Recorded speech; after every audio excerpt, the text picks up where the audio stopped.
আসসালামু আলাইকুম রহমতুল্লাহ। নর্দমার কীট কি বলে আগে শুনুন। আওয়ামী লীগ সম্বন্ধে কি হইলাম হাসিনা রে, যে তুই যদি এখন যাস খরচ করলো যাইতারি, পরে গেলে কিন্তু তোতে পেটিকোট ছাড়া দর করিবি।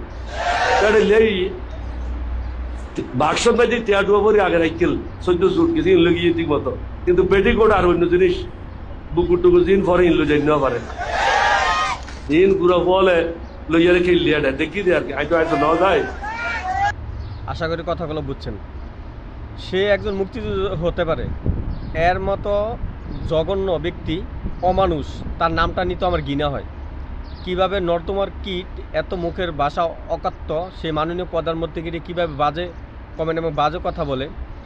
এসব মানুষের কাছে আপনি মনে রাখবেন, পৃথিবীতে তাদের কাছে তাদের মা, তাদের বোন, তাদের সন্তান কখনো নিরাপদ না। আমি বলে দিলাম গ্যারান্টি দিয়ে, যারা এসব নোংরা প্রকৃতির মানুষ, যারা অন্য মেয়েদেরকে বা অন্য নারীদেরকে নিয়ে মাঝে বাজে মন্তব্য করে, মনে রাখবেন এইসব লোকের কাছে কখনো নিজের সন্তান, নিজের বোন, নিজের মা কখনো নিরাপদ নয়। এইসব মানুষ যখন মুক্তিযুদ্ধ করে নিজের স্বাধীনতা অন্য কারো কাছে বিক্রি করে দেয় স্বার্থের জন্য, তারা হলো সব কিছু স্বার্থের জন্য জামাতে যোগ দেয়।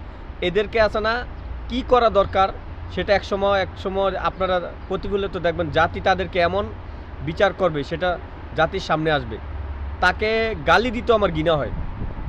আল্লাহ তাকে যে কোথায় নিবে সেটা আল্লাহ ভালো করে জানে। বেয়াদব কোথাকার, তার মতো বেয়াদব পৃথিবীতে আর কোথাও নাই। বেয়াদব